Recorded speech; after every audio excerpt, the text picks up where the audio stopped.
I try to read a minimum of 50 pages every.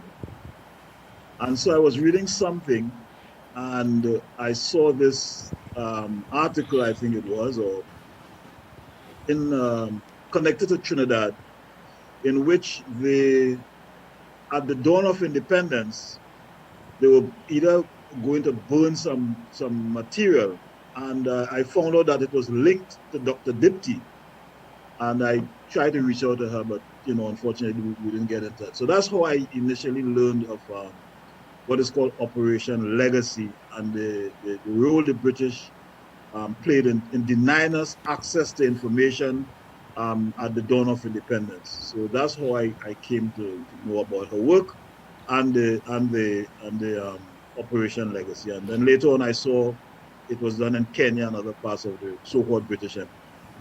Okay, we know on Saturday, August 1st, is African Emancipation Jubilee Day, 188 years since chattel enslavement ended for African parents. So Brother Akko is the guest to share. Yeah, land tomorrow. And so he suggested having Sister Doc this Sunday. So we just the prime up, right? Sis, what is Operations Legacy? So Operation Legacy was this top secret policy that the British had put in place between the 1950s and the 1970s. And we only learned about it in 2011. And the goal of the policy was to destroy and or hide colonial documents just before each of the colonies was going to get independence. So Jamaica, Belize, Trinidad, all of these colonies, just before they would get independence, they were going to have high-ranking white, this is the criteria, high-ranking white British-born, so if you were a little local Caribbean-born white, you didn't qualify, British-born colonial official to go through the letters and sift, this is the word they use, sift it, and decide what documents will be to be left in the Caribbean, what was to be destroyed, and what was to be taken back and hidden, right? And the criteria they use, they had a list, but the most telling on that list of criteria was that documents that would embarrass the British government. Any documents that would embarrass the British government. And so we learned about this through a really, really tragic situation that happened in Kenya, which is how we found out about it, that there were documents in the Caribbean. So in Kenya, if you'll permit me to just explain it, because it's really pertinent to the story. Yes. In Kenya, in around the early 2000s, about 5 elderly Kenyans decided to take a petition to the Prime Minister's office and to say that we had been subjected to extreme human rights abuses between 1952 and 1960 in Kenya. And the British government denied it, right? They say, but no, listen, we have extreme human rights abuses, including castration, including being chained for years without trial, etc., etc. And this was all part of these elderly Kenyans were participating in what they would call an anti-colonial fight against the British. British had colonized Kenya, and they had removed all these people from their ancestral lands and given all the best of the land, the most fertile land, to white settlers. So you have these people and put laws in place that made them obligated them to work for these white farmers, put a pass system in place so that they couldn't move around freely, right, on their ancestral lands. And so obviously from go, these people were resisting, but they got more and more and more organized. And by the 1950s, there was they started the Kenyan Land and Freedom Army is what they call themselves.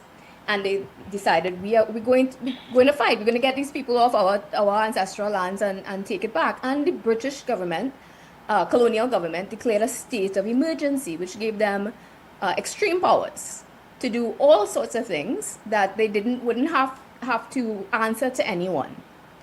And then, so you have that happening, right? So you have these Kenyans now come back up to the early 2000s. These Kenyans are saying horrible things happen. And the British government is saying, well, we have no evidence of that. Where are the documents? Right? We have no evidence. They took it to court, nothing in the archives. People had been writing Kenyan history, with a few exceptions. The majority of Kenyan history had excluded this story of human rights abuses, etc. And when I say human rights abuses, I want to emphasize is even one case, once the records became clear, of one African who had been roasted alive. Mm-hmm. I'm not joking, right? Is records about this. So the British government had been denying that this had happened, but fortunately, there were 3 historians who had been working on Kenya. David Anderson, Carolyn Elkins, and another a younger historian who had been working on Kenya. And there's like, we actually have inkling that what these people are saying is true, right? And one of the historians went to court and said, listen, I have seen one document saying that they had removed documents from Kenya and took it back to England. So we know there's documents somewhere. The judge that was presiding the case required the FCO, the Foreign Commonwealth Office, to release the documents. And that was the first time that the British government admitted. Up until then, they were like, we don't have any documents. All the documents are in the archive, And it turns out they had something like, I can't recall, several hundred documents. I think it's like 1,000, maybe 1,200 documents concerning Kenya that they had been denying until that judge told them. Okay, so now, to use the expression, the mark bus, right? So now they're saying, we have the documents for Kenya. And about a few days later, they said, well, we actually have 8,800 documents for 37 colonies. And then later, there was an independent sort of investigation, somebody who was responsible to go in and looking at all the files. It turned out they had 20,000 files. 20,000 files for 37 colonies, of which, to bring it back to the Caribbean, of which approximately 1,000 were related to the Caribbean. So that is what Operation Legacy is and how we got it. So yeah, let me leave it there and see if you have any questions. That was really good. Brother Akka, your thoughts?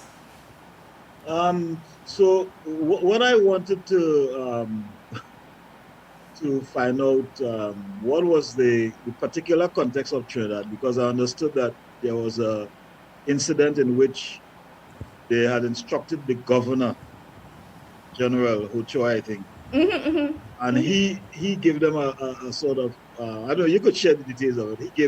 He said, well, listen, it will look bad burning it, and somebody tried to throw it in the ocean. I think that's what I read. Right. So Solomon Ochoa is, as to the best of my knowledge, only. So again, governors, right? Governors had to be white and British. Solomon Ochoa was the exception. He was the only, to my knowledge, probably in the entire British quote-unquote empire, who was not. He was a West Indian. He was of Chinese ancestry, born in Jamaica, grew up in Trinidad. And we have a letter. So I was quite surprised. I found this letter where he is actually writing back to the colonial office and saying, we have these documents, trying to, suggesting, what do we do? Do I burn them? And that kind of thing. And at first, when I read it, I will admit, I was quite taken aback. I was like, so you mean Solomon Ochoa was in on this too? I mean, but all the governors were. But I mean, he was in on this too until I was speaking to another historian, Bridget Brereton from UWI, University of West Indies. She heard me present my work on this. And she's like, Ochoa was a very, I think the word she used was wily. He obviously may not have confronted them right off, but it is possible that he sent that letter and may have been intending to do what he can to mediate and make sure that not everything was destroyed. So that, but with respect to Trinidad, the numbers are actually quite, Sister YaYa, you'll be disappointed, but the numbers for Belize, we have 7 files for Belize. 7? That means 7. How can I have access to those files? Well, we could get them. They're in England. We could work on getting those. I Yes, mean, yes. let me say, we have 30 something for Trinidad. You know what that means? That means a hell of a lot of documents were destroyed. We have 200 and something for Jamaica. We have, I think, 200 and something concerning the West Indian Federation. So, that critical period when we were talking about moving to independence. We have nothing for Guyana. Nothing for Guyana, which is very telling because that was the British presence there. And I have documents talking about why we have nothing for Guyana, right? Anguilla, we have. So, I mean, in terms of Trinidad, I mean, we have documents, but arguably, the most interesting documents are gone, right? So now with documents we do have, we have to look at this with a very critical eye and read between the lines and that kind of thing. But the instructions given were hide what you have to hide, bring them back to England eventually. They would come back, either burn them or throw them in the ocean, in current-free water, So it was definitely interesting. Let me put it that way. And so the files that they want destroyed before these colonies got political independence would be anything where I show the dirtiness of British workers as it relates to enslaved Africans. This is post emancipation. It's post emancipation. So I would say it as it relates to anything they had done. This is like, so one of my things that I, as a historian, that I'm very aware of is I know we all will agree slavery was a absolutely atrocious historical phenomena, right? There's no question about that. But my sort of the thing I like to emphasize is the amount of crimes that were committed after that happened post emancipation that we have to be mindful of, because while we focusing on the atrocity of slavery and if we're not aware of all the horrible things that were done in the 19th century and the 20th century, then we are operating without appropriate information. You know what I mean? That is still happening now. And so there's an argument that we're not liberated. We're still enslaved. We went from chattel enslavement to wage enslavement. And we don't even want to talk about a mental and spiritual enslavement. And so there's no accounting to the British government for this atrocity. You can't carry them before one court or when you find the information, then what next? Well, what they would argue is that they've put the documents in the archives, right? So as of right now, the documents are in the archives, but guess where the archives are? In England, right? So that's number one. Number two, there are still about 70 files that they haven't released the last time I checked. So I don't know what are in those files. Number three, to access these files, you cannot access them the way we normally do when you go to the archives. You have to put in an order a day or two in advance. You can only see, I think it's 7 to 10 files a day. There's a long list of, So what does that mean if you're coming from outside of England? How do you access, if you're a Caribbean person and you want to access these files, you immediately have limitations on how quickly you could get through these files and that kind of thing, right? And then the naming of these files, I have to say, is very benign. You don't know what's in there. Sometimes it's just a report from the colonial governor of so-and-so. And you just say, well, I have to open this and see what's in here, because they hid it. So what could possibly be in here? It might be in, you know what I mean? Brother Akko? Yeah, I'm listening to what she's saying, and, the famous saying, the more things change, the more they remain the same. Because this is exactly what the United States is doing today. I mean, so this is a pattern of imperialism and these colonizers, a pattern of denying people information, and then also providing engaging in misinformation exercises. And I think what people have to understand is this is happening at the point where we are trying to shape societies, right? We are trying to develop societies out of this colonial experience. And here it is, we are in a situation where vital pieces of our history is inaccessible, scrubbed, and so on. You know, at one point before I have to speak again, someone was telling me they were in a meeting at UWI some years ago, University in Trinidad. And as part of the CXC, there was something called the Haitian Revolution. Right? I think it was a part of the CXC. This is a lecturer was telling me this. The Haitian Revolution was a part of the CXC as a separate entity. They were in a meeting to get a grant from the US, one of the USAID or USAID or one of those organizations.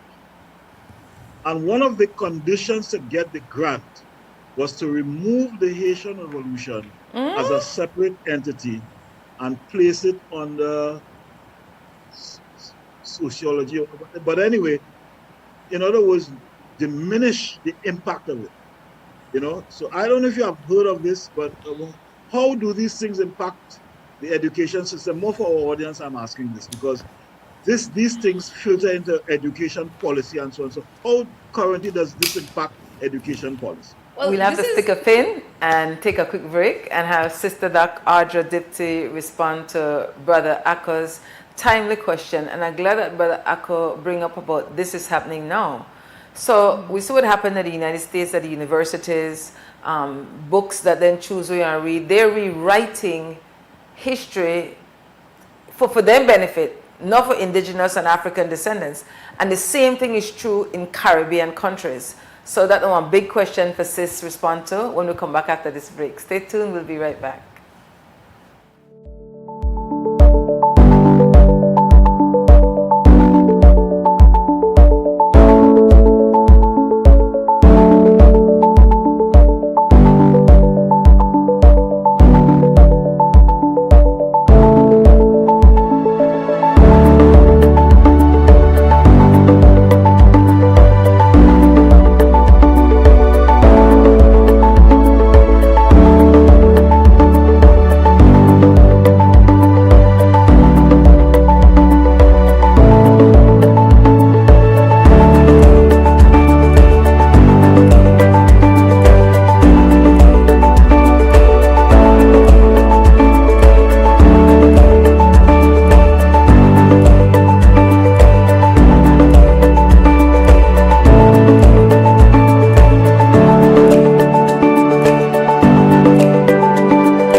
At Atlantic Bank, your convenience is our priority. Our contact center is designed to enhance your banking experience. With a wide range of customer service options, you save time and effort. You can easily call in to block or unblock your debit and credit cards, perform account inquiries, and access detailed card information. Whether you need assistance with online banking, merchant support, or general inquiries, our team is ready to help. For added convenience, if all operators are busy, you can leave your number and an operator will return your call as soon as possible to ensure you receive the support you need. Depending on your transaction type, we may need to verify your identity through a set of security questions. And remember, Atlantic Bank will never request your username or password for Atlantic Online via phone call, text, or email, ensuring your personal information remains safe and secure. Our support team is available Monday to Friday from 8 a.m. to 6 p.m. in both English and Spanish. Simply dial 223-1212. This is a dedicated line for our contact center. Atlantic Bank is committed to providing you with exceptional service and the tools you need to manage your finances conveniently and securely. Take full advantage of our easy-to-use contact center services today. Atlantic Bank, building the future together. Are you looking for financing on equipment, machinery, vehicles, parts, or tools for you or your business? Benquip and Belize Bank have partnered to make purchasing easier than ever with Belize Bank's convenient online loan application platform. Simply apply online, get fast and secure financing, and access the equipment or vehicle you need to keep moving forward. Even better, use the promo code when applying and enjoy a special promotional interest rate exclusively for Benquip customers. Whether you're upgrading your fleet, investing in new machinery, or purchasing essential parts and equipment, now is the perfect time to make it happen. Visit Benquip today and ask about Belize Bank online loan financing.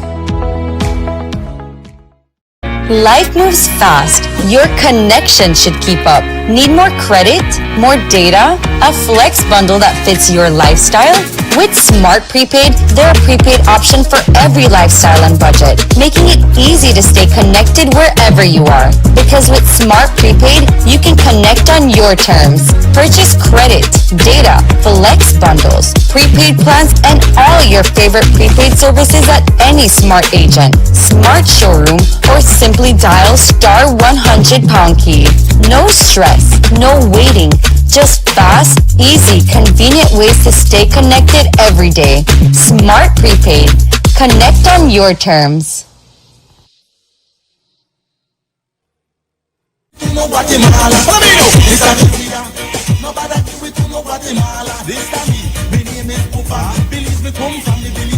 Area 110% Belize and proud of it. No, tell me about maritime area. Long time ago, agreement by the slave master, talking about the help on the Belize and dollar because patriots, all people who love them country bad, bad love them homeland, will never give it up to another nation. Them country bad, bad love them homeland, will never give it up to another nation. This time we we the nobody do it to no Guatemala. Follow me now. This time we the nobody do it to no Guatemala. This time me name is Pupa. Believe me, come from. Back to Sunday Review, where we make sense of the news. Sister YaYa, Brother Akko, and Sister Audra Diptee. Sister Audra, you remember the question Brother Akko asked you before the break, or you want to ask you again? No, we were absolutely. It was an important enough question. How could I forget? You know, the impact of education, both past and present, and how it influences us today. But let me again start this business of playing with the education system is a part of the colonial game, and I want to introduce a phrase to the listeners where we talk about the weaponization of history, where history has been weaponized, and I say it like that in strong terms because there's a sense from the people in general that history is about dates and details and facts, and you just have to memorize, and that is not it. And that is not it at all. History is actually an interpretation of things that happen, and depending on who's interpreting, you're going to get different ideas about how things unfolded and the business of cause and effect, right? So there's a reason why when, in the 1940s and the 1930s, the British controlled the curriculum, right? And people were learning British history, British geography, British music. That happened for a whole generation of West Indians. And so now we're dealing with this in a different kind of way. The dynamic has changed. We have independence. We are very, very lucky, very, very lucky to have such, pioneering Caribbean intellectuals who, even though they themselves was passed through the British system, had the critical thinking skills to go there and reinterpret. And we all know the names: the C.L.R. James, the Eric Williams, the Walter Rodneys. And we have them in French Caribbean as well, Amy Césaires and that kind of thing. And we're the women. And Elsa Gavaya would be for the women. She played an important role in putting Caribbean history on the map in the University of the West Indies, right? Yeah, thank you for that, Sister YaYa. But these people went out there and they draw their sword and they went out and they challenged British interpretations. And I can't remember what year it was. I think it's in the 1970s was the first year that we had curriculum history curriculum produced by people in the Caribbean for people in the Caribbean. Up until then, we had West Indian history, but it was coming from by British historians with their British interpretations, right? So when I have a little quote that I use in my classrooms, when a friend of mine got some West Indian history textbooks from the 1930s. And because my first project was on the Atlantic slave trade, whenever I want to size up a book, I go straight to the section on slavery to see what they're saying, because that's the easiest thing for me to make sense of. And they literally, in 1930 something, coming from Britain, this is a textbook that's being used in the West Indies, and they're actually saying, so this is what they teach in West Indian people, that the slaves learned important skills. Some of them got to own property, which is utter nonsense.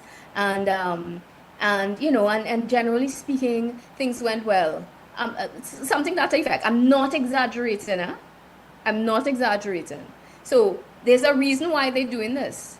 And the reason why, I mean, I want Brother Aku to jump in now.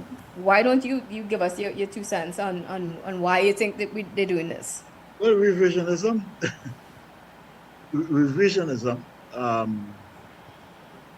As in our conversation before we started, I mentioned the issue of narratives. Mm-hmm. You know, and colonialism and slavery was not just a physically brutal process. It was also a mental and psychological process. Mm-hmm. And there was the effective use of creating narratives of savages and so on. And these narratives, you know, continue to be part of the whole intellectual and you know, education process in the Caribbean and elsewhere. So history has to be revised to serve the interest of the ruling classes, the dominant economic interests, and so on. So in one answer is revisionism as a tool of, you know, maintaining an oppressive order. But on another point though that you raised, you know, I've had a problem with Eric Williams. He's not unproblematic. He's not unproblematic. But right. As a historian, he broke the ground first. Right, and he's done some good work as a historian. Williams, a politician, however, was a different thing. Yeah. I'm coming back to Williams' statement, "Massa they done," which was, you know, a kind of slogan my mother's generation locked onto, because it had a lot of emotional and psychological appeal to them. But even as Williams made the statement that "Massa they done," he ended up creating the Concordat, handing education back to the same massa who was the religious denomination was part of the system. You see? So one of the things I've learned from both Caribbean politicians and African politicians is that they know what to say to appeal to our emotions.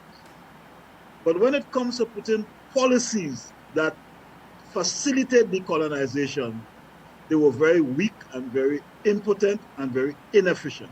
So essentially, if you look at our education system in Trinidad and Tobago today, despite the fact that William was a historian, we do not know our history. That point you made about the curriculum changing in 1970, it was because the Black Power movement attacked it. I was part of that movement. We attacked it all the time as miseducation, you know, okay, as undermining our confidence as people. So they were forced to change. I remember they brought in literature like Naipaul and so on. So unless there is some kind of revolutionary transformation, in my opinion, these systems of education, this maintenance of the narrative will continue. We have to challenge them because it's an essential part of our liberation and emancipation process. And I always make a distinction between emancipation and liberation, because emancipation is one thing legally, but liberation is another thing.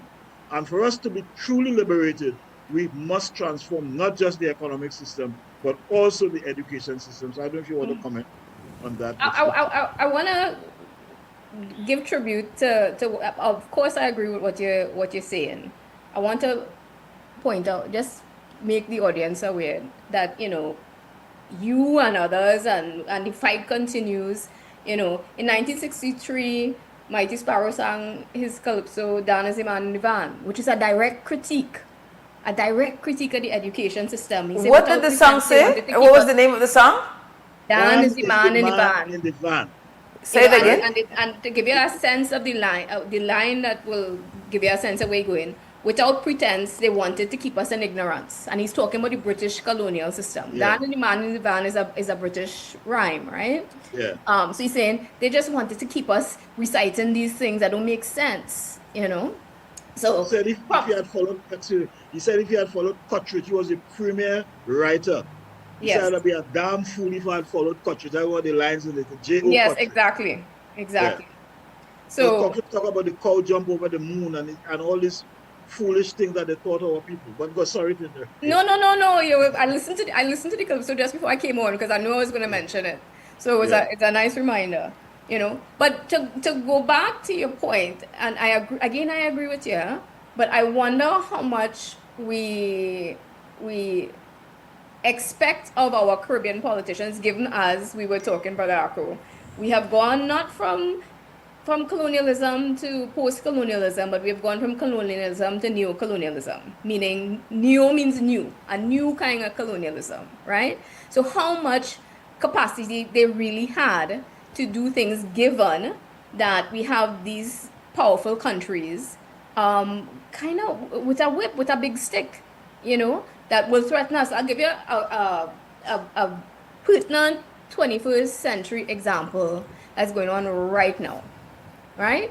And this has to do with the quote-unquote human trafficking of medical doctors by Cuba that the Americans are talking about, right? Now, there's a Caribbean scholar, Professor Kempadu, who has shown, and she has argued, that this human trafficking narrative that the U.S. has come up with has become a weapon. It's an economic weapon. Anytime you step out of line, they have no problem using that to say you are participating in human trafficking, and then what are the consequences? Economic sanctions.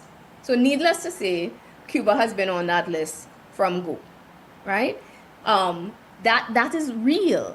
That is real. And we've had a number of, to my disappointment, a number of Caribbean nations that have given in, have broken with this idea of Caribbean solidarity, and have bought into this Western narrative that, and by the way, the criteria the U.S. is using for human trafficking is criteria the U.S. developed. They didn't do that in consultation with anybody else. Like, we, as if they are the moral crusaders. This idea of these Western countries being the moral crusaders, they come into the region, they're going to save us from ourselves, and really it is a narrative for keeping, arguably, us in our place. Yeah, absolutely. It reminds me of a quote. I think it's either Marty or Bolivar said it. Mm-hmm. That it seems that the United States is destined to plague our America with misery in the name of freedom. Mm-hmm. I think it is Mrs. Marty who said it. Well, I think it's Bolivar might have said it, right? The point is that, and I understand what you are saying in terms of the limitations of our Caribbean politicians. Mm-hmm. But there are things that they could have done differently. I cannot see in this day and age why our education system does not teach proper Indian and African history in our country. Mm-hmm. Mm-hmm. So, to me, that is a failure on their part and a betrayal of our people's aspirations, right? Because those are decisions that could be made in the national interest. Mm-hmm. So if you take the case of Trinidad and Tobago, for example, a lot of what we call the ethnic tensions, and I don't call it racial, ethnic tensions. Mm-hmm. It is because of the misunderstanding it is fundamentally an economic issue of scarce resources or resources not adequately distributed or organized to be distributed properly. But in order to cover up the economic inequalities, right, they are using what I call historical gaps and misunderstandings to promote these ethnic divisions, and our politics continue to be based on that. And let me root this for you in a little bit of history. I have personally seen colonial documents where they have said we need to keep the Indo-Caribbean, the Indo population and the Afro population separate, because if they identify as having the same challenges and being exploited together, this is going to create a problem for us. They're going to overthrow the system. And Walter Rodney wrote it in his book. He has a book, the History of the Guyanese Working Class, where he talked about the Indo and Afro populations who were on sugar plantations and being exploited. They were trying to come together, and it was a simple old-fashioned divide and conquer. Old-fashioned divide and conquer. C.L.R. James wrote about it in Party Politics. He said that the West Indian elite, or I think it's elite, he said, the West Indian elite chose race politics over developing a national project. They did not accept the responsibility of transforming the society. So they went ahead with the colonial project in order to serve their interests. And because part of what we have today, all of whether it's the fact that we don't know operational legacy. Now, I understand some of the limitations, but in too many instances, in my opinion, they betrayed the interests and the aspirations of Caribbean people. I don't argue. I can't say I disagree with you strongly on that either. I can't say I disagree with you strongly on that. My question is, it's 2026. So let's look at Belize, for example. You have the colonial narrative seeped in the miseducation system, which is primarily a church-state system. The church's primary responsibility is for convert souls. It's not to educate. And even in the education, is for people to be workers. They're not for develop critical thinkers who and challenge the status quo. In 2026, you have people where they go get what they call higher education. Bachelor's, master's, PhD. So they're supposed to be the experts or the specialists. Let's say the stories of Belize. Then come back and for their interpretation of the archives, what they publish, sessions what they have, totally colonized.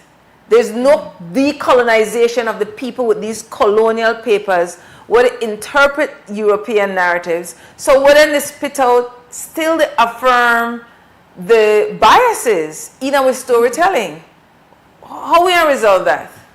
Well, okay, so let me it's two issues. I would actually say in the Caribbean, we have had some fairly decent historians. I want to make a distinction here. Historians who have been provocative and push the line. Not everyone, but I think compared to much of the colonized world, we have been fairly decent, right? And it comes out of having our own university system and what have you, right? Brother Afro could probably talk some more to that.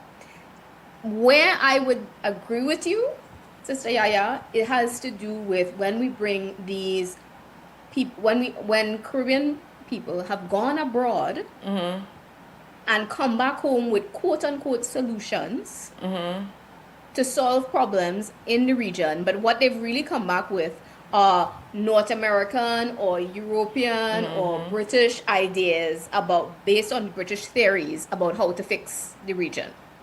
So I'll give you, if you don't mind, I'd like to give an example that I always go to concerning the issue of crime, right?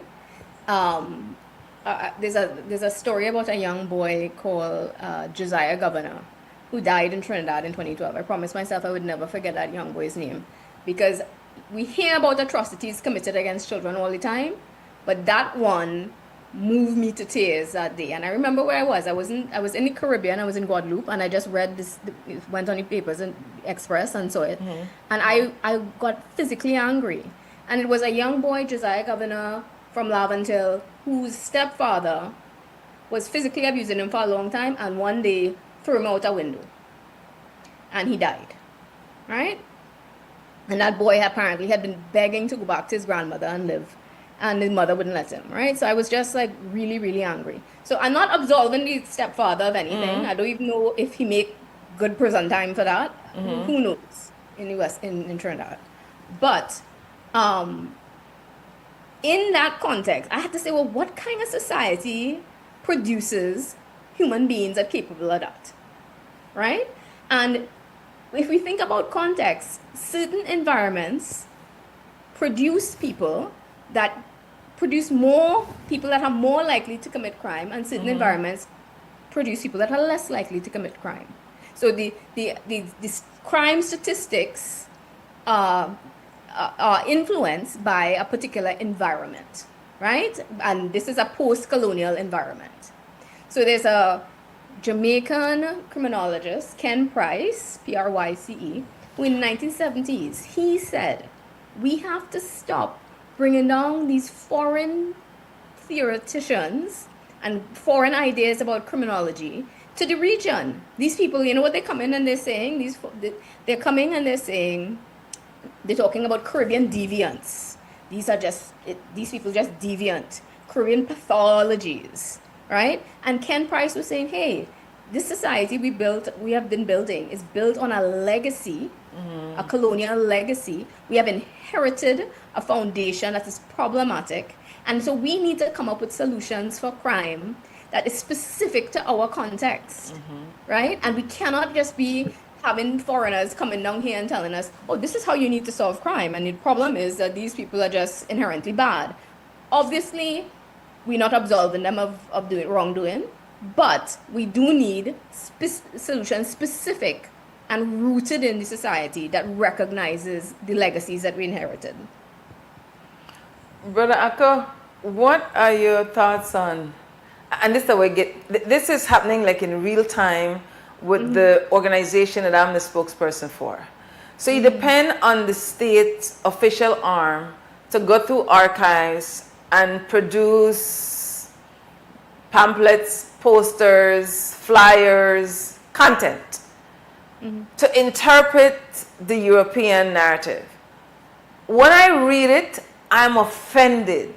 This is not just history for me. These are my African people. And I have one big issue, and I want to give it 2 cents Spanish before we go to break, about, okay, I'm not a Maya person. There's no way I want to write about Maya people's story. I wouldn't even go for a degree, because it's very different when you have colonial papers talking about somebody else's story, and that is not your reality. I have an issue. Now, a lot of European people write about African and indigenous stories, and then do it for historical record.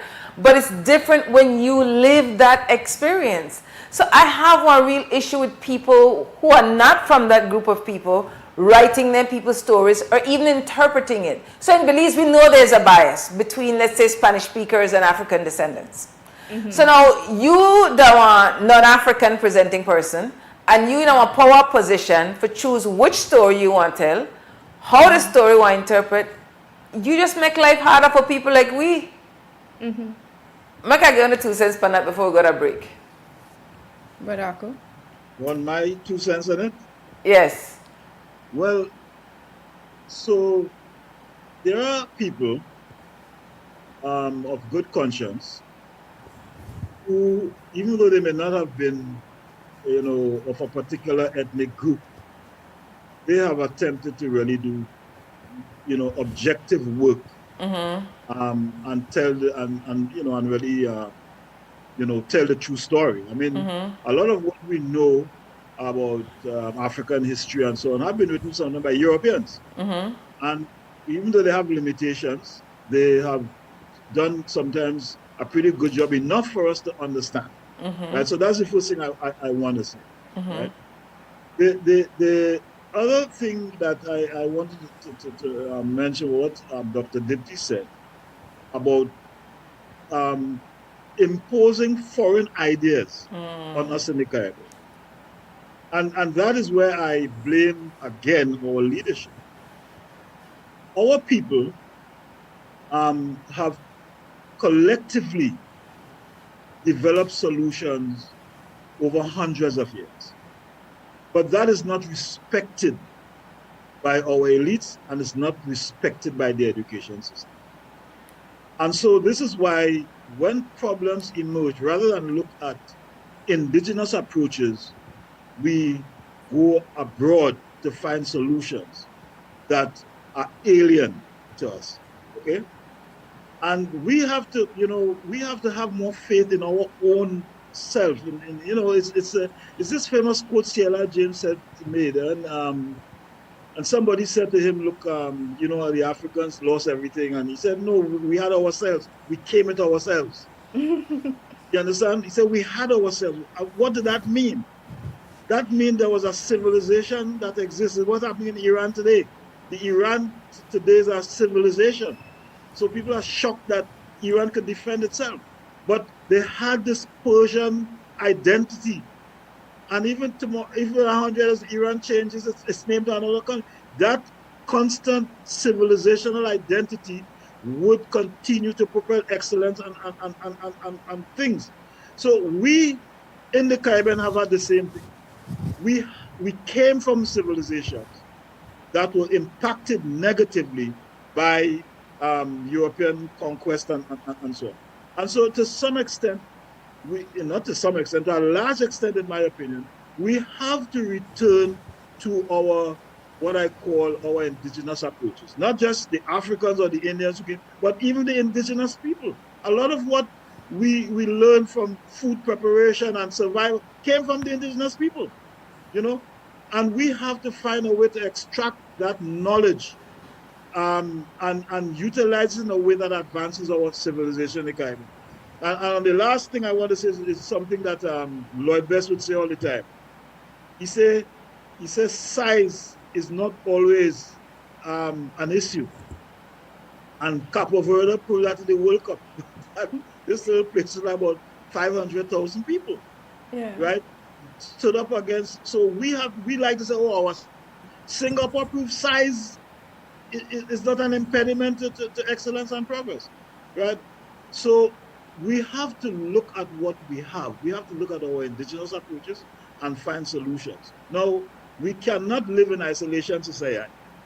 And there are people who have expertise, who from outside of our region, who may not look like us, but whom and that expertise we can benefit from.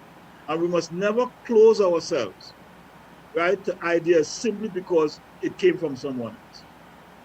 I hear that, Brother Akka. At the same time, two things are true.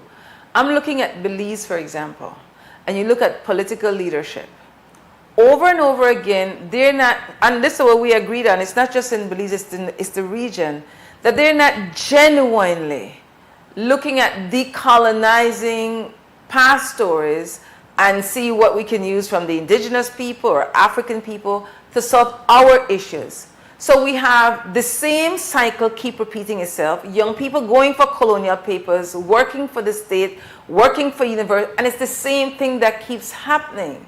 So I'm saying, what do we do at this? Like, it's exhausting. That is just the same thing keeps happening. There are just a handful of people. And give thanks that some of them people, or a number of them people, would I guess my Sunday review, will bring their conversation to the public and will flesh it out. But African Emancipation Day is coming up. And this is one of the things, Sister Doc, where I complain about. We have so many PhDs, and they still keep referring to African people as slaves. And every time they do, they dishonor our ancestresses and ancestors. Instead of saying enslaved, enslavers, African Emancipation Day, why are we not naming who are the people who got emancipated? And I'm like, this is so apparent to me. That's a narrative. I've found myself correcting a lot of historians. In 1937 in Trinidad, we had a revolt against the British. They call it a riot. All our histories refer to as riots. This is the narrative thing we spoke about earlier. If you look at all those Western movies, when the Native American defeated the European, the white American, it was a massacre. When the white America was a victory, it's narrative control. And these things still exist in our education system, in our media, and so on. So, and we have to dismantle these narratives. This is why in a previous conversation, we spoke about not dismantle, another term, deconstruction. That we have to engage in deconstruction theory, okay, and reconstruct. And narrative is a very important. So the Indians win, it's a massacre, right? The white man win, it's a victory. And that is the same thing. So our struggles are riots. You know, it's always riots, and it's a riot. A riot is a unplanned, crazy.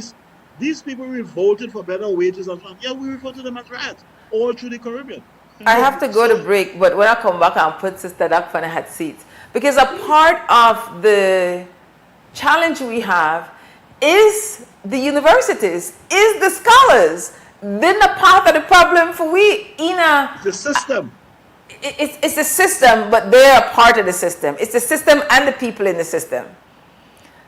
And so that's a real conversation we need to have. And we have to, before this go, we have to talk about chained in paradise.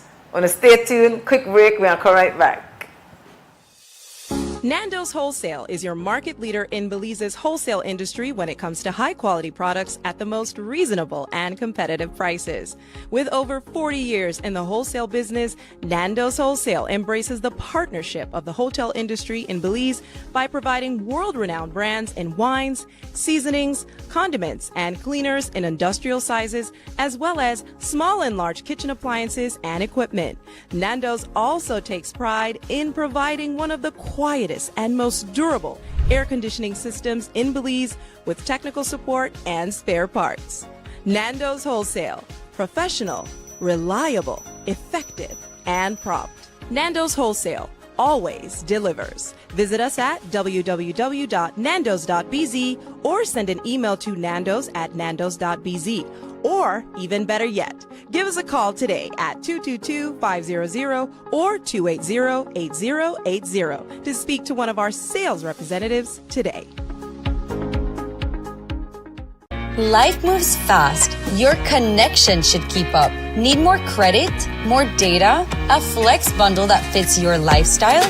With Smart Prepaid, they're a prepaid option for every lifestyle and budget, making it easy to stay connected wherever you are. Because with Smart Prepaid, you can connect on your terms. Purchase credit, data, flex bundles, prepaid plans, and all your favorite prepaid services at any Smart agent, Smart showroom, or simply dial *100 key. No stress, no waiting. Just fast, easy, convenient ways to stay connected every day. Smart Prepaid. Connect on your terms. Need a fresh new kitchen, flip that switch ignition. GE appliances shine. Every knob, every line, all align and turn the shower on. Feel gold, colder in the chrome. So bold from the tiles to the tiny screws. We've got the wow you'll choose. All in one place. Design Depot. Everything you need for the life you want. Let's go. From the floor to the paint to the patio glow. Build it up, light it up. Watch your dream home grow. All in one place. All in one place. All in one place. All in one place. All in one place. Design Depot. All in one place. En Atlantic Bank, tu comodidad es nuestra prioridad. Nuestro centro de contacto está diseñado para mejorar tu experiencia bancaria, con una amplia gama de opciones de servicio al cliente. Ahorras tiempo y esfuerzo. Puedes llamar fácilmente para bloquear o desbloquear tus tarjetas de débito y crédito, realizar consultas de cuentas y acceder a información detallada de tus tarjetas. Ya sea que necesites asistencia con la banca en línea, apoyo para comercios o consultas generales, nuestro equipo está listo para ayudarte. Para mayor comodidad, si todos los operadores están ocupados, puedes dejar tu número y un operador te devolverá la llamada lo antes posible para asegurarse de que recibas el apoyo que necesitas. Para mayor seguridad, es posible que necesitemos verificar tu identidad con un conjunto de preguntas sencillas. Recuerda, Atlantic Bank nunca solicitará tu nombre, de tu usuario ni contraseña de Atlantic Online, por llamada telefónica, mensaje de texto o correo electrónico, asegurando que tu información personal permanezca segura y protegida. Nuestro equipo de apoyo está disponible de lunes a viernes, de 8 a.m. a 6 p.m., en inglés y en español. Simplemente marca al 223-1212. Esta es la línea dedicada para nuestro centro de contacto. Atlantic Bank se compromete a brindarte un servicio excepcional y las herramientas que necesitas para administrar tus finanzas de manera conveniente y segura. Aprovecha al máximo nuestro servicio del centro de contacto. Atlantic Bank, building the future together. We've got the plumbing and electrical in our store. We've got the paints and the brush and light fixtures. That's for sure. We've got steel, cement, and tiles galore. And so much more. We've got everything in that store. We've got windows and doors just for you. In our store. We've got sheetrock, plywood, and hardwood too. That's for sure. Tools for gardening and the great outdoors. And so much more. We've got everything in that store. We've got variety. Everything. Quality. Everything. Quantity. Everything. And builders hardware variety. Everything. Quality. Everything. Quantity. Everything. And builders hardware. We've got the sinks and the tubs and cabinets. In our store. We've got the nuts and the bolts, so don't forget. And so much more. We've got service with a smile. That's for sure. We've got everything in that store. We've got variety. Everything. Quality. Everything. Quantity. Everything. And builders hardware variety. Everything. And quality. Everything. Quantity. Everything. And builders hardware. For builders who build with a passion and skill, go to builders hardware.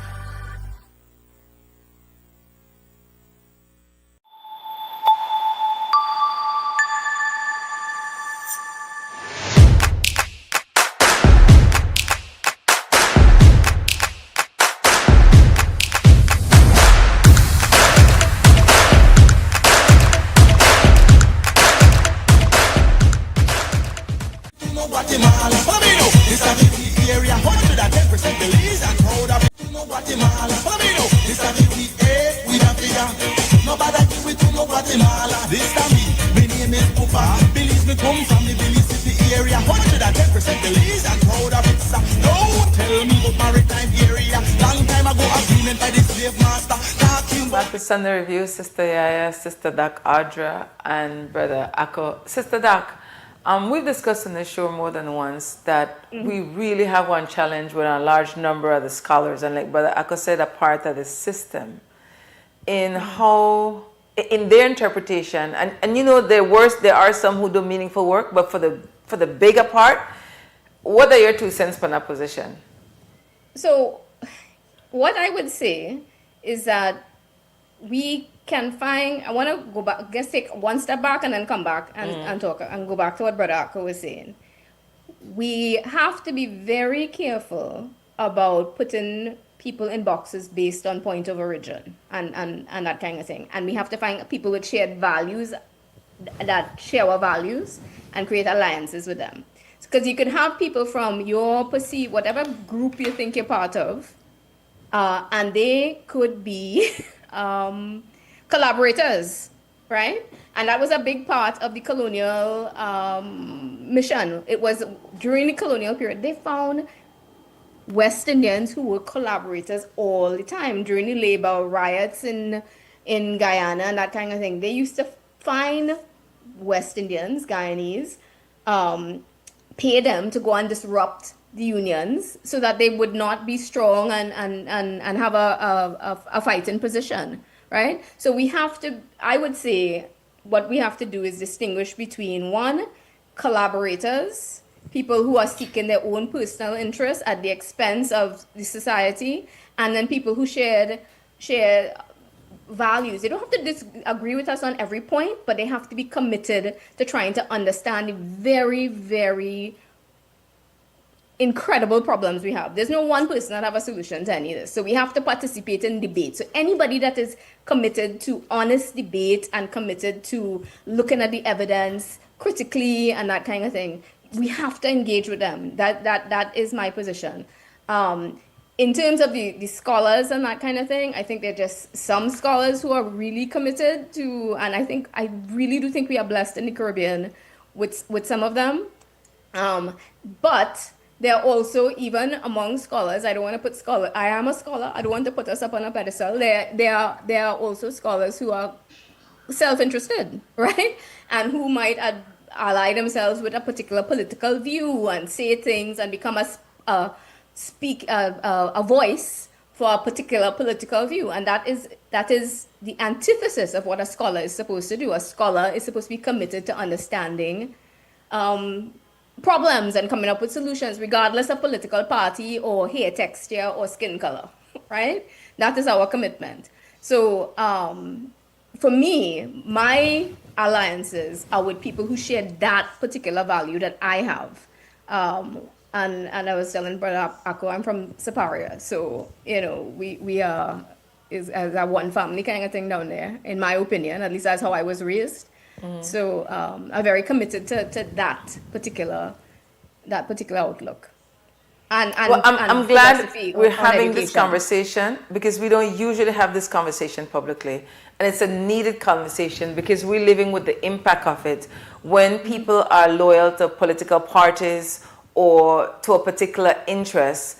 And then they're the person that then go to for talk on our behalf. So, for example, when we look for what's being called CARICOM 10-point reparation, we never ask them people for talk for we never have no awareness campaign for say what the knowledge what they have, what it is that we want. Then they fail we as political leaders in our country.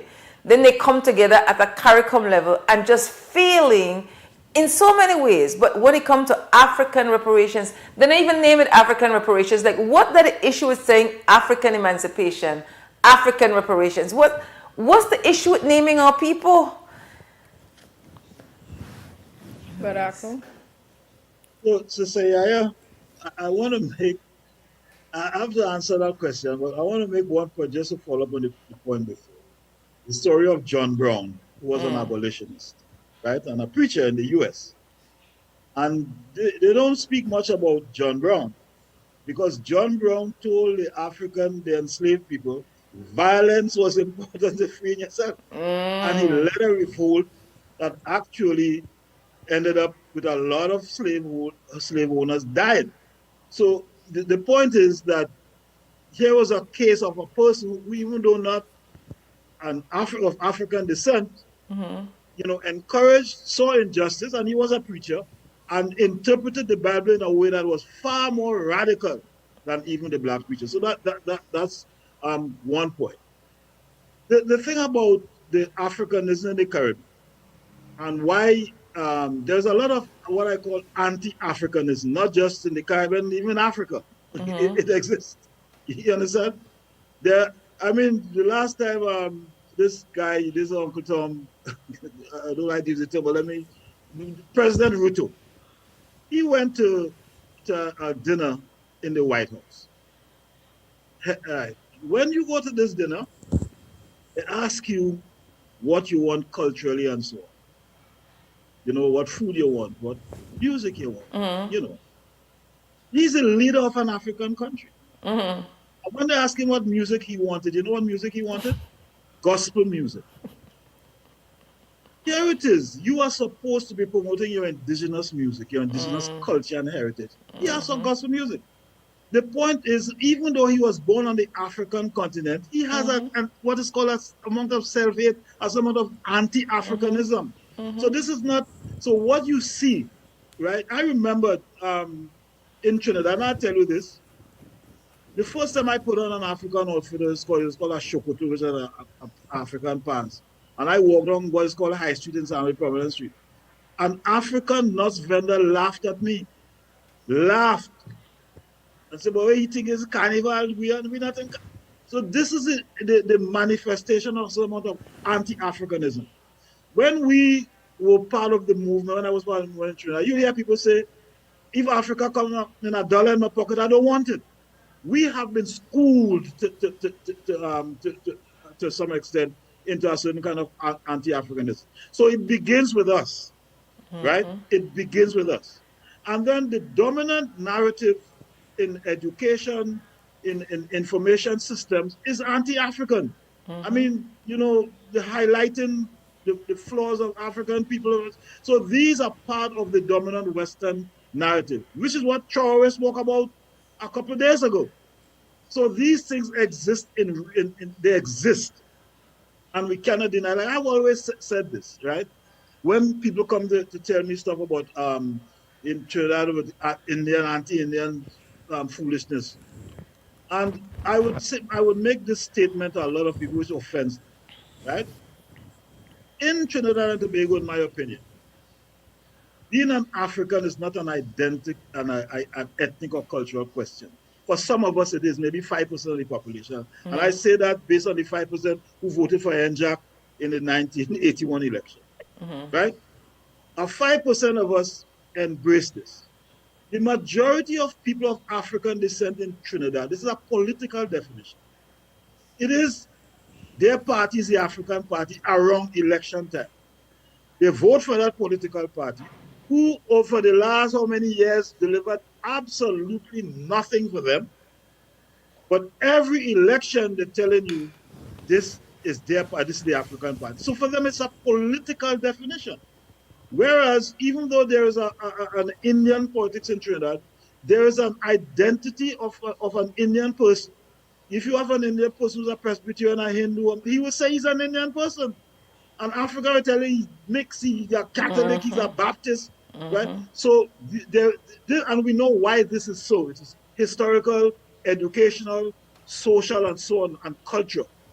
So we have to re-educate people into making them understand that their heritage is something they could be proud of. The Black Power movement did it in 1970, and after that, all attempts were made systematically to erase that kind of consciousness. You understand? So that is an issue to say we have to address. Anti-Africanism is not just peculiar to other ethnic groups. It is a problem that exists among people of African descent in Africa and in the Caribbean. And the last point I'll make on this was this, right? I read recently where there is a village in Africa, some part of West Africa, where the people converted to Christianity, and all the indigenous systems and symbols, they were going to burn it as demonic, and a Catholic priest is who intervened and saved it as a historical and cultural relic. Right, so their conversion to Christianity developed an anti-Africanism among them, that the very thing that the ancestors practices, the ancestors engaged in for hundreds of years, they saw it as heathenism and demonic and so on. That is a reality. Now, education, history, we know all the factors, colonization, it is a reality that we have to address. And that's why we have platforms like these. Rare, but Zingfence, they are over 56 years. They do exactly this kind of alternative, popular education. Sister Audra, Chained in Paradise. What about? So Chained in Paradise, thank you so much for raising that, Sister YaYa. Chained in Paradise is the book that I'm working on, in which I am looking at these documents, the surviving documents that we have for the Caribbean. And it's making an important argument about the way in which, one, history was weaponized by the Americans and the British Colonial Office.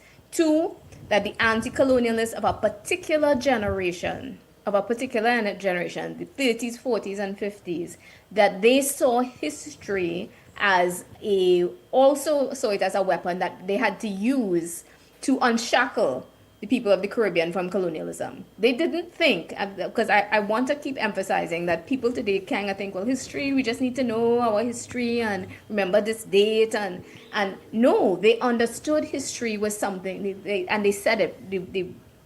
Sorry, but the Eric Williams, the Sarah James, the Walter Rodneys, they all said it. We need to know our past and reinterpret it in a way that makes sense for us, because it is about cause and effect.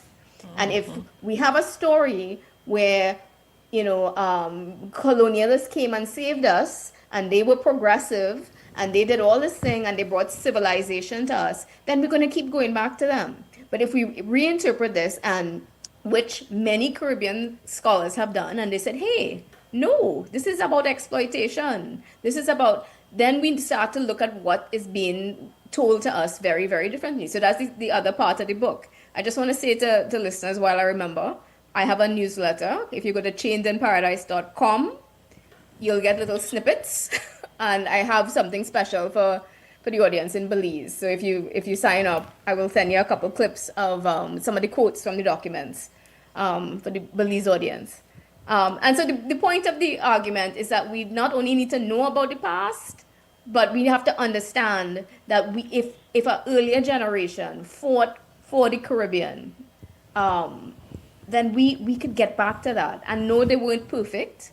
We're not going to be perfect either. But we have to start with understanding that history has been weaponized against us, and that we could leverage our own historical understanding and use it to do exactly the things you've been talking about, Sister YaYa, that we cannot just put our hands up and be frustrated and that kind of thing. But history is there to be applied to make change for the betterment of Caribbean people. For the students who you're teaching right now with Things Money come from the Caribbean, do you get the sense that they're looking at history in the way that you just described it? That they want to go back to the Caribbean country and use history as a meaningful tool to create the kind of changes we want to give Caribbean people a better quality of life? I think they want to, many of them, not all of them, but many of them want to go back to the Caribbean. Do they think that history is going to be a useful tool? That is usually where I have to spend my time convincing them, because a lot of them come in too with this idea that history, like I said, is just facts. It's just dates and details. So my job in the classroom is to go back and say, hey, there were a generation of Caribbean people who understood differently and who used history to challenge the colonial office. Their challenge is different now, of course, because, as they have inundated with information between social media, TV, and that kind of thing. But, the efforts to colonize the Caribbean mind is even more powerful now, right? In a way that it wasn't for earlier generation. Brother Akko, we got another 6 minutes. Anything you want to get in before we go to final thoughts? Well, 2 points she made here, which I think needs to be emphasized. The issue of exploitation. That, the famous statement that the bourgeoisie is a class for itself and by itself, and the bourgeoisie upholds the capitalist order, which is based on the exploitation of the working class. And so we have to always appreciate, irrespective of color and race, that there is something called exploitation and class exploitation. People talk about Barack Obama. Barack Obama was an imperialist, whether he was black or not. I always use the famous African quote to describe Barack Obama. When the axe came to the forest, the tree said, "Worry not, Handler is one of us." And Handler and axe proceeded to chop the trees down. So when Handler got an axe, he ceases to be part of the wood. He became something else. And we have to understand these things. So the issue of exploitation is real. And this is what we have to define our politics by. Who exploits us and who doesn't exploit us, not who is what race or who's the other race. There's a class dimension which is sometimes lacking in so-called black politics or African-centered politics. There's a class dimension. Like Colin Powell, we always say this. Colin Powell says about how we love Calypso and he has Sparrow in his office. But if the United States told Colin Powell to bomb Jamaica, guess what he's going to do? He's going to bomb Jamaica, despite his parents were from there. So we have to understand these things. There's a class dimension to these things that is beyond these definitions of race and all of these things. And Go ahead, And brother. your second, your last point, and the weaponization of information. Information is a weapon. It has always been, and it is now more weaponized than ever as people, as we live in this digital and information age. And and one point I like to make to people who like to listen to the news, I said to them, the people who own the news stations are billionaires. Okay? Not Zing Fence. Well, yeah, most what I call the legacy media. They are billionaires. The people who read the news are millionaires. So the billionaires are paying the millionaires to read the news. You're not going to find truth in there. That's where this is weaponized. Yeah, that's a nice way to put it. I guess I wanted to just add one thing, Sister YaYa, Brother Ako, is that, it is very convenient to powerful countries that have the capacity to strongly influence regional politicians for us to be looking inward to our problems and just seeing it's pointing fingers at each other, even within the society and that kind of thing. But really, and this is where our anti-colonialists of another generation were right on point, is they zoomed out. If you zoom out and you start paying attention to the policies that are put in place to affect the region, you start saying, oh, wait, you mean this is once we bickering with each other, we're not paying attention to what's going on beyond the borders and the kind of policies that are put in place to restrict progress and development. It is just an attempt to keep us bickering so that for the continued extraction of our resources, under developing our societies, etc. That's a valid point. I feel that all the conversations need to happen. I would agree that we spend quite a bit of time bickering with each other and not making the connections regionally, which is where we have the focus on the Caribbean at Sunday Review since January 2025. And that if Brother Ako, for example, could have seen, YaYa, we need to have our reasoning about the Caribbean because we have so much in common. How come you don't see it other places? I mean, Zing Fence has traditionally been independent media house. I think it can be 57 years this year. A Mandela newspaper coming out of the Black Power movement, a few bad in Belize. But for the most part, media houses are closing down, newspapers are folding. You're seeing, and what going on with the Caribbean left, Sister Doc and Brother Ako? Is there still a Caribbean left? That's a good one. That's a good Anyways, question. I'm going to ask you for the final thoughts before we wrap this morning. Final thoughts, Sister Doc, Audra, Diptee. No, well, except to say it was a wonderful conversation. I was delighted. And I would just like listeners to keep in mind that it's cliche to say, but, our past is very important. And my framing that I use in my book, Chained in Paradise, is that history helps us interpret what is happening in the present, but it also shapes what we think is possible in the future. So if they've colonized our mind, a whole lot of things are not going to even seem possible to us. So history is really about the future, which is what I say. That is the whole point of powerful people controlling the way we understand the past, because they want to limit what we think we could do in the future. Respect. It was a real joy to have you as a guest, and definitely have you back. Brother Ako, final thoughts? So, information is power. And just to follow what Dr. Diptee said, history is not just a record of facts and information. This is much more than that. It must become an applied science to our social conditions, our economic conditions, in order to advance Caribbean civilization. It must become an applied science, not just like engineering. Must become an applied science. I agree with you, Brother Ako, and I'm sure people before we said the same thing, that the quality of life where everyone that we live today have everything for the way it happened in the past. So every time people think that not got nothing to do with me, you sit down and you got patience and you want reason, and we could discuss. So every single thing that happening in your life right now have to do with the past. In the past, in your immediate family, in the past, in your extended family, in the past, in the community, in the past, in the country, in the countries, globally. everything have to do with what happened in the past. And so indeed, I agree with you. We need to radically reimagine a different world and know that we have the power to manifest it, and that won't take work. Definitely, we want to acknowledge, start next Saturday. Okay, I have to plug, UBAD Educational Foundation is organizing our African Emancipation Day and African Reparation Awareness Day actions for July 31st and Saturday, January 1st. The big thing is Brother Akko to come. So the first time Brother Akko to come to Belize, I'm familiar with Brother Akko. On July 31st at 6 to 7 a.m., the Lordridge Cemetery, we will have libation for African ancestor Simon Lamb.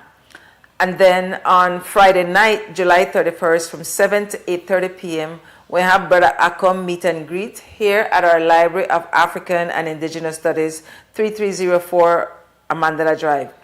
Saturday morning, August 1st, from 6 to 7:30, with the ask that you wear white. We change relocation. So instead of having the Free Your Mind community reasoning at night, we have it the morning. So the first, I want one eye water, because we are there together from 6 in the morning until 12 in the afternoon. So from 6 to 7:30, most people familiar with going by the Caribbean Sea Marine Parade in front of Golden Bay for libation, drumming, and flower petal release. We have to stay on time. What's new is from 7:30 to 9:30, we have the first UEF African Belizean Our Stories Walkboat in a Belize City from north side to south side. It's very engaging. We'll come out because we have find out how Belize town was ground zero for African descendants, specialized as Black people. So how is it that this town that then became Belize City come to be, and the focus will be on the African people. And then when we get that, we walk to Battlefield Park. When we get to Battlefield Park from 10 to noon on Saturday, August 1st, it is our Free Your Mind community reasoning.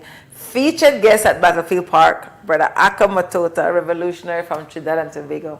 So come out, make we vibes together, make we remember with African ancestresses and ancestors, because they never say for their struggle, for their sacrifices, for their death, for their thriving, we wouldn't be here today. And this is not just Belize, this is in the entire Caribbean region. And that includes Cuba, Havana, Puerto Rico. Until, this Brother Akko, I tell him, Brother Akko, we don't do all that Friday or Saturday. Sunday, make we go to key, Brother Akko said, no tal, no key. We didn't get Sunday review. So big guest next Sunday for Sunday review. Thanks to Brother Akko. It'll still be virtual though, because that's how it's set up. But until next Sunday again, I will want to thank Dr. Audra Diptee, author, historian, and educator, on her specialization in the history of colonialism and imperialism in the Caribbean and Africa. Big thanks for being with us this morning, Sister Doc. Brother Akko, as usual, it was an absolute joy. And a little bit over 24 hours, we are meet for the first time. I'm really looking forward to it, Brother Akko. I'm sorry my sister not to come, but we were waiting for you, Brother Akko. Next time. Yes, yes. I'm thankful for Dr. Audrey, the Diptee. Audra, saying Audra. And my cousin's name is Audra. There we One go. of my cousins. Yeah. So it's Audra. So good to finally see you face to face, and I'm very impressed with your work. And when you return, whenever next year in Trinidad, we have to bring you down to Miami to do a lecture. No problem. And Sister YaYa, I will, the soonest opportunity for Belize, I'm happy to be there too. So, and thank you both for the kind invitation and the wonderful conversation. No problem. I have to thank the people behind the scenes at the security guard this morning is Brother Shane Flowers here at XTV. Me stress out, Brother Harlan Wagner. Stress out. Brother, big thanks for all your work today. Downstairs at Creme Radio, because this show is simulcasted on Creme Radio, is Larry Guerrero, known as Larry G. This show on repeat at 5:30 this evening on XTV local channel. You could go to XTV Belize on YouTube and Facebook to listen to it to your convenience. Share the link. And until next Sunday, remember, only organized people will save the people. Because patriots All people who love them country bad, bad love them homeland. We'll never give it up to another nation. Them country bad, bad love them homeland. We'll never give it up to another nation. This is we the fear. Nobody do it to no Guatemala.